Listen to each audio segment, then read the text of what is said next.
지난주는 우리가 길가와도 같은 마음, 그러니까 하나님의 말씀을 들어도 말씀이 마음속에 남지 않는 마음이 길가와도 같은 마음이라고 하는 그 말씀의 의미를 생각하였습니다. 기억은 나시나요?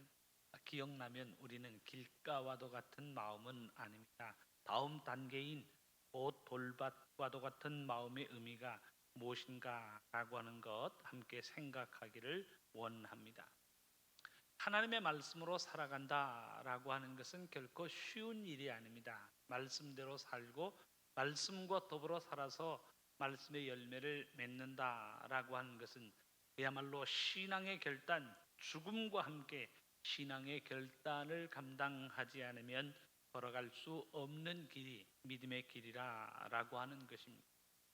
왜 그렇게 믿음의 길이 힘든 것일까요?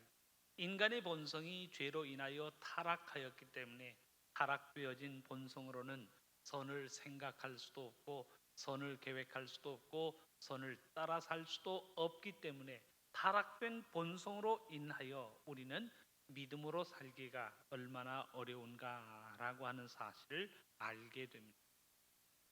용서보다는 분노를 선택하는 것이 훨씬 우리들에게는 쉽습니다. 화해하고 협력하는 것보다는 절교를 선택해서 끊어버리는 것이 우리에게는 더 쉽다라고 하는 이야기입니다. 사랑하고 용서하라라고 하는 하나님의 말씀을 대할 때는 마음이 답답해집니다. 그런데 이에는 이, 눈에는 눈이라고 하는 율법의 교훈을 들을 때에는 뭔가 마음속에 시원함을 느끼는 이유가 무엇인가요? 거기에는 복수의 가능성이 열려져 있기 때문입니다. 예수님의 말씀을 생각해 보아도 믿음의 길이 얼마나 힘들고 어려운가라고 하는 사실을 우리에게 이야기하고 있습니다. 산상수훈의 말씀 마태복음 7장 14절의 말씀을 보면 예수님이 이렇게 말씀하십니다. 생명으로 인도하는 문은 좁고 길이 협착하여 찾는 자가 적음이라. 문은 좁고 길은 험하기 때문에 그 길을 선택해서 그 길로 가는 사람이 적다라고 하는 말씀. 현대인의 성경으로 보면 생명에 이르는 문은 작고 길도 좁아 찾는 사람이 적다.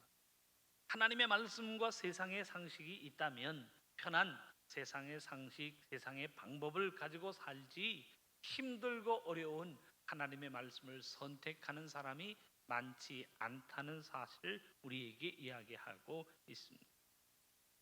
이 말씀의 의미는 하나님의 말씀대로 하나님의 말씀에 순종하여 살기가 얼마나 어려운가라고 하는 사실을 알려주고 있습니다.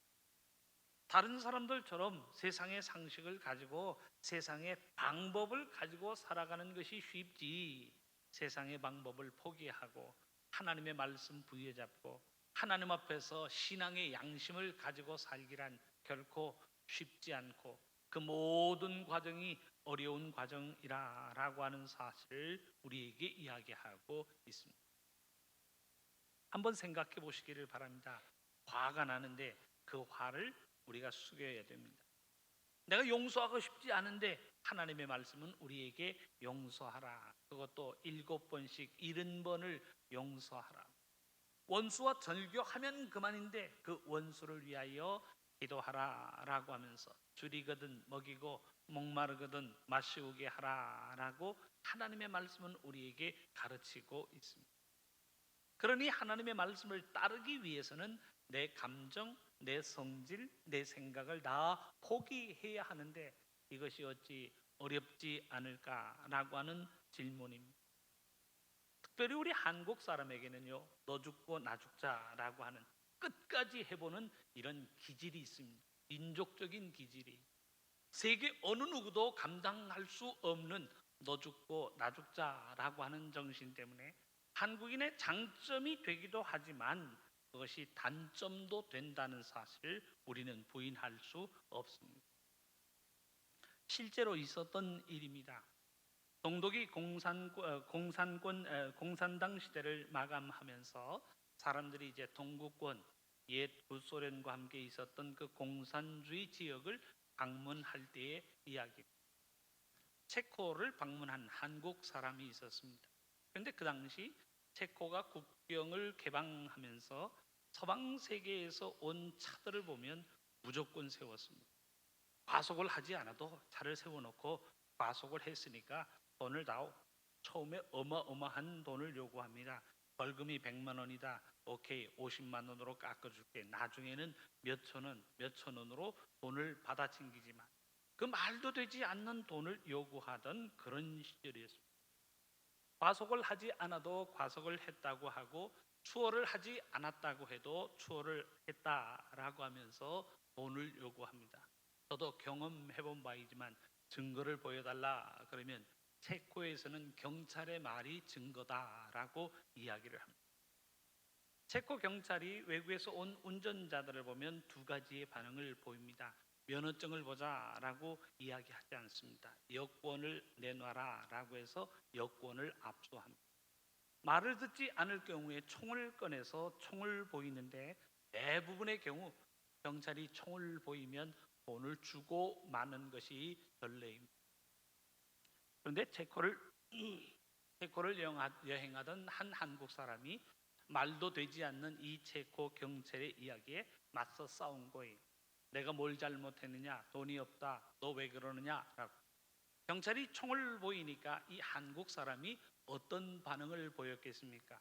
쏴라, 쏴라. 오늘 피 보자.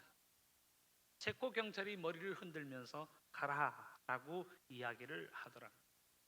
이게 우리 한국 사람들이 가지고 있는 민족적인 성향이라고 하는 것을 부인할 수 없습니다. 그 민족적인 성향을 가지고 너 죽고 나 죽자라고 하는 그 싸움의 정신을 가지고 왜 바보같이 당하고 사느냐라고 하면서 너도 소리 질러 싸우라라고 하는 전투적인 정신을 우리에게 가르치고 있습니다. 그래서 외국에서는 한국 그러면 분쟁의 나라, 회사에서도 학교에서도 어디에서도 분쟁이 가장 많은 나라 민족이라고 하는 인상을 버리지 못하고 있습니다.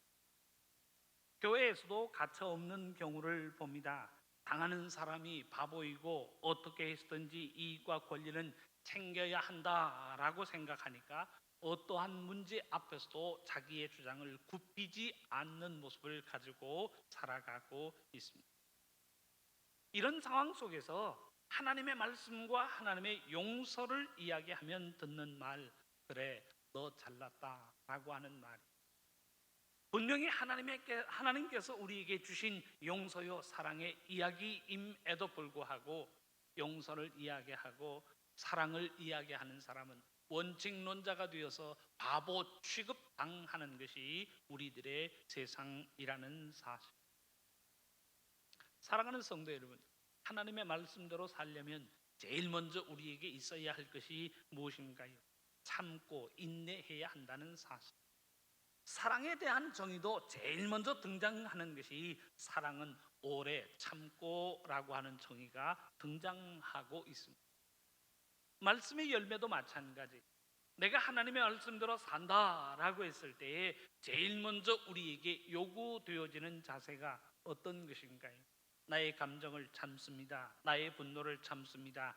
참고 인내하는 과정을 통하여 하나님의 말씀대로 살 수 있는 그 삶의 모습이 우리에게 주어지는 것입니다. 오늘 본문에 등장하는 돌밭에 뿌려졌다라고 하는 것은 말씀을 기쁨으로 받고는 있습니다.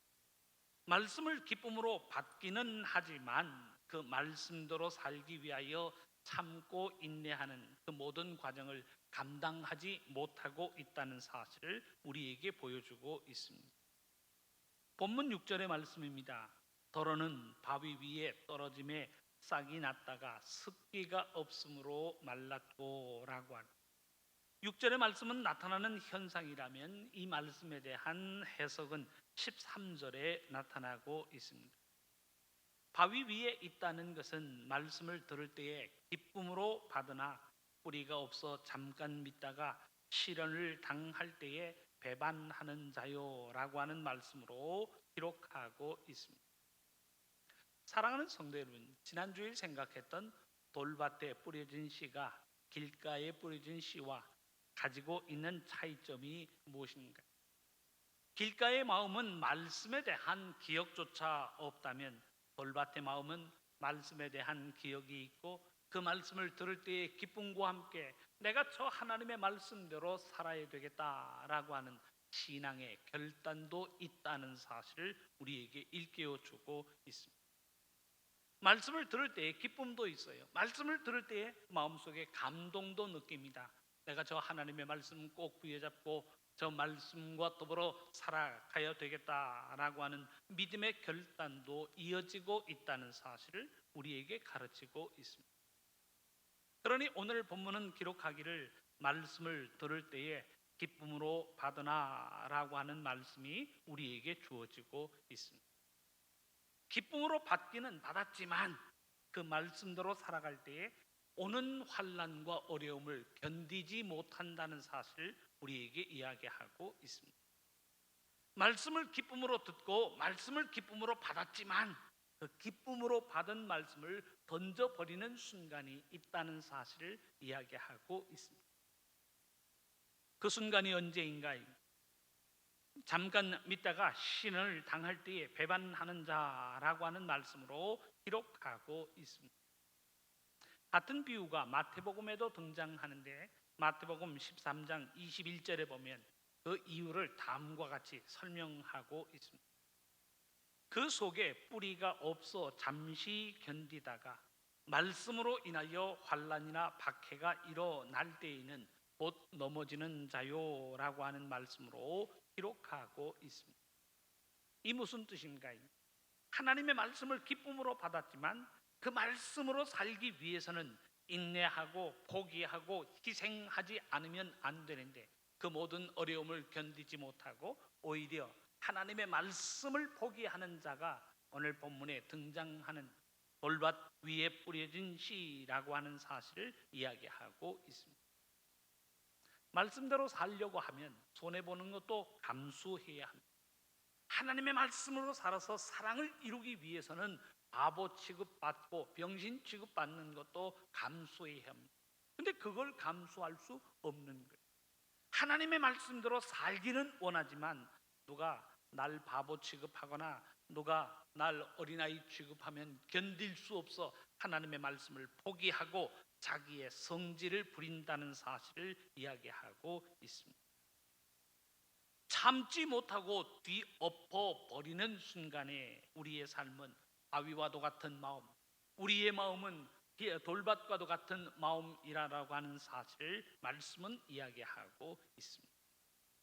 말씀대로 살기를 원하는 나를 세상이 도와주지 않아요. 그러니 에라 모르겠다라고 하면서 나도 내 마음속에 담고 기쁨으로 받았던 하나님의 말씀을 뒤엎어버리는 삶의 모습을 보인다는 사실을 우리에게 일깨워 주고 있습니다.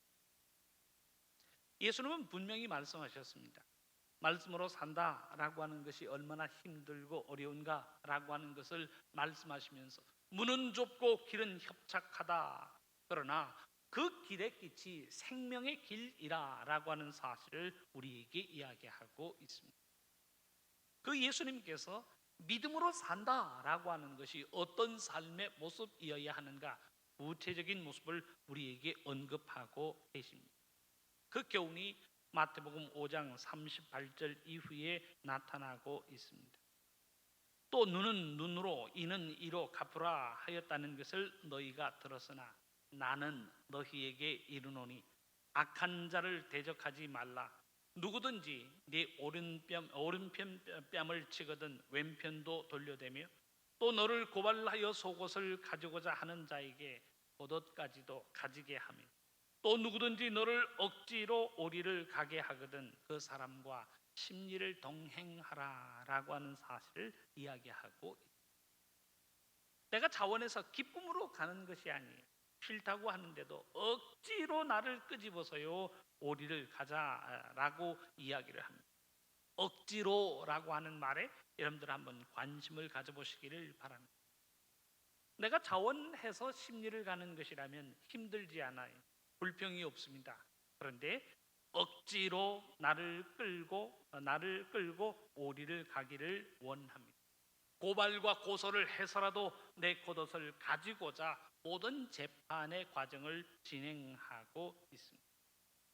억지로 나의 모든 것을 빼앗으려고 하는 그 원수 앞에서 악한 자를 대적하지 말라라고 하면서 오른뺨을 찍어든 왼뺨도 돌려대고 겉옷을 가지고자 하는 자에게 속옷까지도 억지로 오리를 가고자 하거든 심리를 동행하라라고 하는 사실을 우리에게 이야기하고 있습니다. 사랑하는 성도 여러분, 이런 삶의 환경 속에서 우리가 말씀을 지키며 살 수 있을까라고 하는 질문을 던져보시기를 바랍니다. 지금 내가 바보 취급 당하는 상황입니다. 이 사람이 나를 무시해서요 싫다고 이야기하는데 몇 번 거절함에도 불구하고 억지로 나를 끌어서 자기의 입속을 채우고 자기의 뜻을 이루려고 하는 그 사람과의 인간관계 속에서 내 성질을 죽이고 내 생각을 죽이고 하나님의 말씀을 따라 순종하고 복종할 수 있을 것인가 라고 하는 질문이 우리의 마음속에 남습니다. 인간의 타락된 본성을 가지고는요 어림도 없는 이야기입니다. 나오는 말이 해도 너무한다. 더 이상은 못 참겠다. 네가 그러고도 사람이냐? 이판사판 너 죽고 나 죽자. 억지로 나를 끌어서 자기의 입속을 챙기려고 하는 사람 앞에서 우리는 말씀을 포기하고 결국은 감정을 터뜨리고 만다는 사실을 너무나도 잘 알고 있습니다. 욕을 안 하면 다행이죠. 심한 말을 하면서 그 사람과 절교를 선언해버리고 마는 것이 우리들의 삶이라는 사실을 이야기하고 있습니다. 그런데 하나님의 말씀을 선택하지 못하고 말씀으로 인한 어려움을 견디지 못하고 말씀을 포기할 때 우리의 삶이 돌밭이요 우리의 삶이 바위과도 같은 마음이라고 하는 사실을 이야기하고 있습니다. 하나님의 말씀은 억지로 동행하고자 하는 그 사람에게서 문제점을 지적하지 않고 있습니다. 그 문제로 인하여 성질을 부리고 화를 내고 욕을 하면서 하나님의 말씀을 포기하는 우리들의 마음이 바위와도 같고 돌밭과도 같음을 경고하고 있습니다. 말씀대로 살고는 싶은데 말씀대로 살기가 너무나도 힘들어서 하나님의 말씀을 포기하고 마는, 기록된 말씀처럼 하나님의 말씀을 들을 때에는 기쁨으로 받습니다. 아멘으로 받습니다. 저 하나님의 말씀대로 살아야지 동의하면서 그 말씀을 마음속에 기억합니다. 그런데 그 말씀대로 살기가 얼마나 어려운지, 힘들고 어려운 과정이 나타나면 하나님의 말씀을 포기해버리고 맙니다. 에라 모르겠다, 나 같은 건 안 되는가. 하나님의 말씀이 오늘 우리들의 삶에 적용하기가 얼마나 어려운지 내가 말씀 따라 살면서 손해보고 싶지 않다는 생각에 결국은 말씀을 포기하고 예수 그리스도의 사랑을 포기해버리고 만다는 이야기입니다.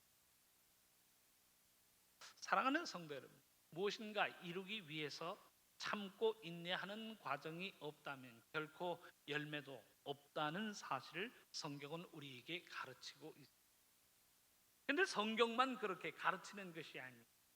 어떤 선한 결과를 얻기 위해서 나타나는 모든 과정에서 참고 인내해야 결실이 주어지고 참고 인내해야 열매가 주어진다는 사실을 우리 믿음 밖에서도 생각할 수 있습니다.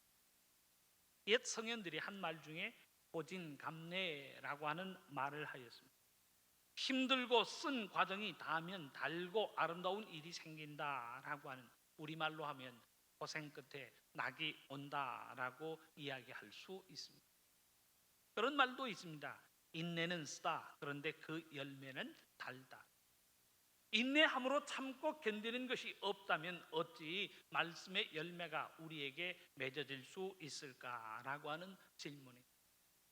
말씀의 열매는 결코 기쁨으로 들었다라고 해서 우리의 삶 속에 생겨지는 것이 아닌, 기쁨으로 듣고 마음속에 새긴 그 하나님의 말씀으로 생각하며 말하며 행하며 살아갈 때 말씀의 열매가 우리에게 주어지는 것이라고 말씀은 가르치고 있습니다.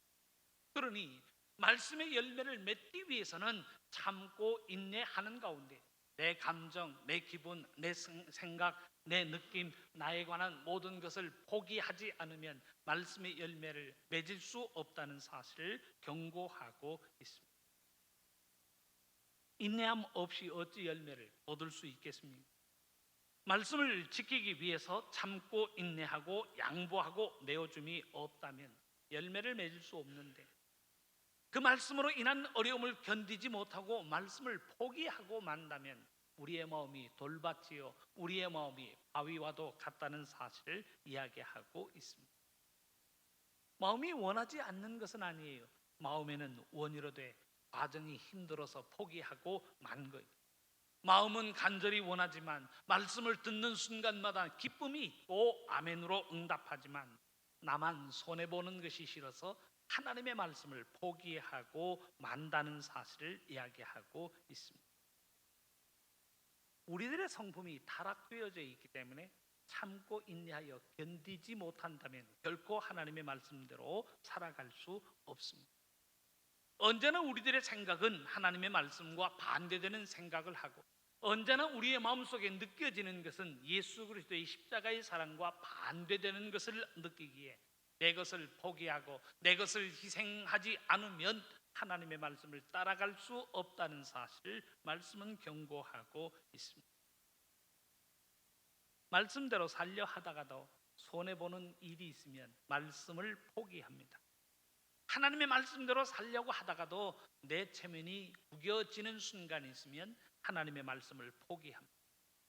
누군가 내 신경을 건드리는 일이 있으면 순간에 말씀을 포기하고 내 성격, 내 성질을 드러내야 한판 승부를 벌인다라고 하는 거예요. 차 뒤에 보면 스티커들이 붙어 있습니다. 그중에 재미난 표현이 있어요. 놔두면 얌전운전, 건들면 난폭운전. 나도 한 성질 한다라고 하는 거예요.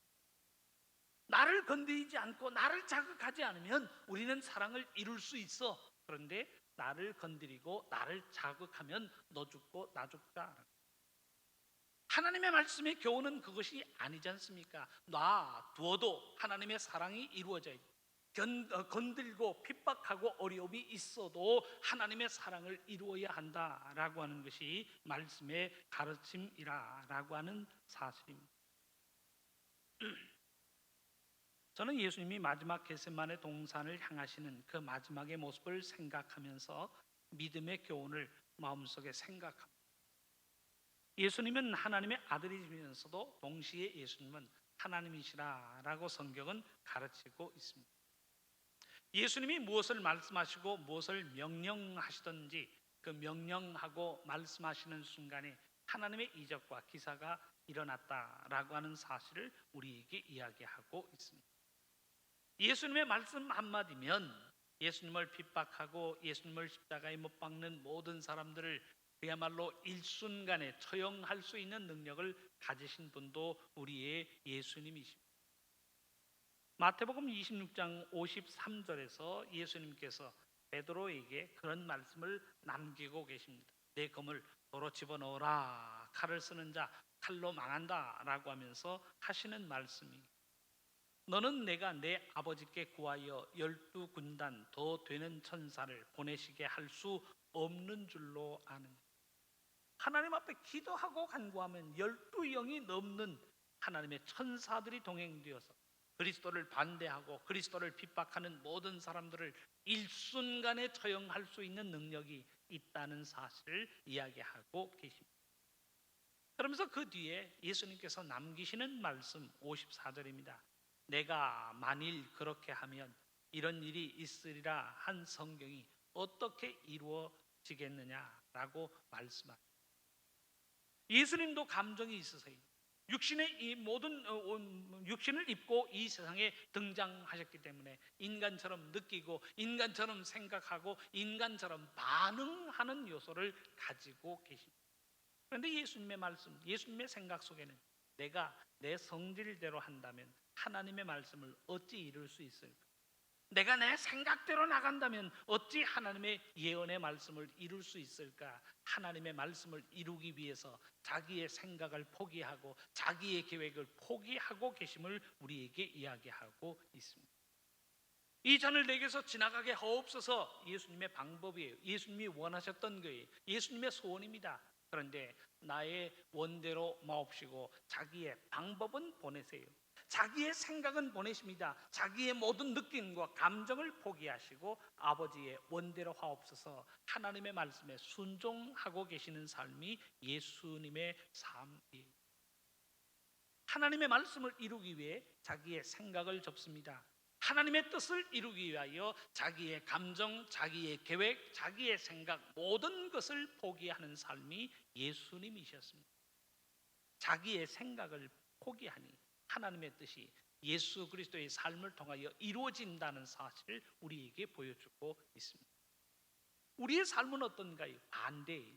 성질이 나는 순간에 하나님의 말씀을 접어버립니다. 화가 나는 순간에 하나님의 계명을 생각하지 않습니다. 나의 뜻을 이루기 위하여 말씀을 접고 나의 뜻을 이루기 위하여 십자가의 사랑을 접어버리는 삶이 곧 우리들의 삶이요 돌밭과도 같은 마음이라는 사실을 말씀은 경고하고 있습니다. 유대인들의 탈무드에 나오는 이야기입니다. 아브라함이 하루는 장막 앞에 있는데 한 사람이 지나가는데 한 나그네가 지나가는데 나그네가 배가 고픈 상태이고 목이 마른 상태라고 하는 것을 한눈에 알아보았습니다. 그래서 아브라함이 그를 집으로 청합니다. 집으로 들어와서 줄인 배를 채우고 또 마른 목을 축이고 그렇게 하고 길을 계속 가라라고 하면서 이 나그네를 집으로 청합니다. 음식을 다 먹은 후에 기도하지 않고 음식을 먹는 이 나그네를 보면서 아브라함이 음식을 다 먹은 후에 당신은 왜 음식을 먹을 때에 하나님께 기도하지 않느냐라고 이야기하니까 이 나그네가 이야기합니다. 자신은 페르시아 사람이다.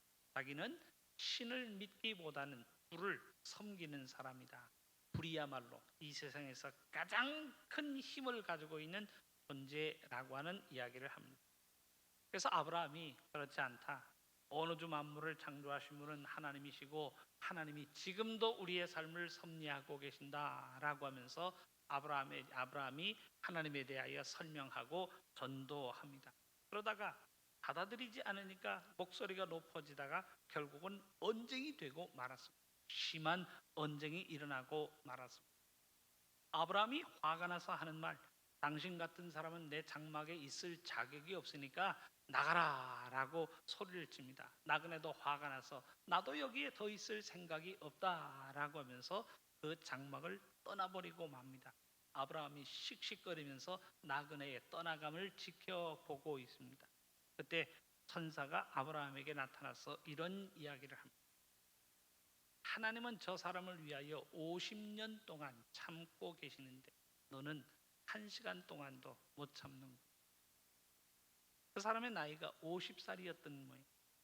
하나님은 저 사람을 위해서 50년 동안도 참고 계시는데 너는 1시간도 못 참는구나.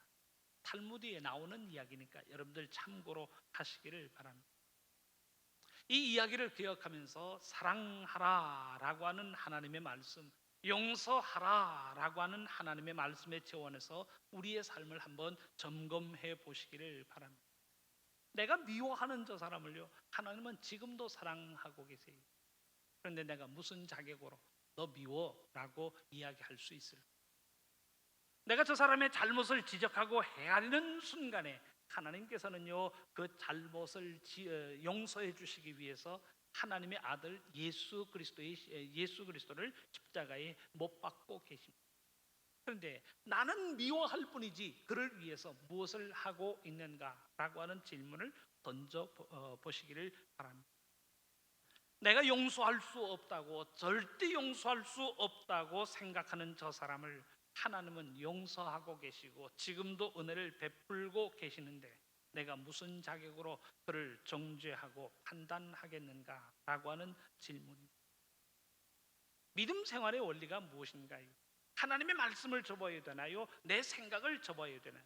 내 생각과 내 느낌, 하나님의 말씀과 십자가의 사랑이 상반될 때 무엇을 포기해야 하는가라고 하는 질문을 마음속에 던져보시기를 바랍니다.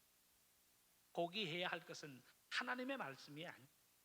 하나님의 말씀을 따르기 위하여 내 생각, 내 감정, 내 고집, 내가 가지고 있는 모든 계획들을 포기하는 것이 믿음의 삶이라는 사실을 우리에게 이야기하고 있습니다. 말씀대로 산다라고 하는 것이 결코 쉽지 않습니다. 말씀대로 산다라고 하는 것은 자기의 목숨을 내어놓고 자기가 죽고자 각오하지 않으면 걸어갈 수 없는 길이 곧 믿음의 길입니다. 하나님이 원하시는 것은 죽기 직전까지를 원하는 것이 아닙니다. 말씀 안에서, 믿음 안에서 죽도록 충성하라는 사실을 우리에게 이야기하고 있습니다. 곧 죽기 직전이 아니라 말씀을 지키기 위하여 죽고, 말씀을 이루기 위하여 죽고, 사랑을 이루기 위하여 죽고, 그 죽음을 통하여 부활의 아름다움이 우리에게 주어진다는 사실을 이야기하고 있습니다. 한 알의 밀알이 땅에 떨어져 죽어 썩지 않으면 열매를 기대할 수 없는, 하나님의 말씀을 지키기 위하여 내 감정, 내 기분, 내 계획, 내 고집, 내 편견, 나에 관한 모든 것을 포기하지 않으면 결코 하나님의 말씀을 따를 수 없는 돌밭과도 같은, 바위와도 같은 마음이 되고 만다는 사실을 우리에게 경고하고 있습니다. 말씀을 받은 우리들의 삶은 인내함으로 그 말씀을 이루며 살아갈 수 있기를 바랍니다. 말씀이 지식과 정보로 우리의 삶에 존재하는 것이 아니라 삶의 원리가 되어서 그 말씀으로 생각하고, 그 말씀으로 말하고, 그 말씀으로 행동하는 가운데 우리에게 주신 하나님의 말씀으로 인하여 많은 열매를 맺는 우리들의 삶이 되어야 할 줄로 믿습니다. 그 아름다운 믿음의 삶을 살아가는 우리 모두가 될 수 있기를 주님의 이름으로 축원합니다.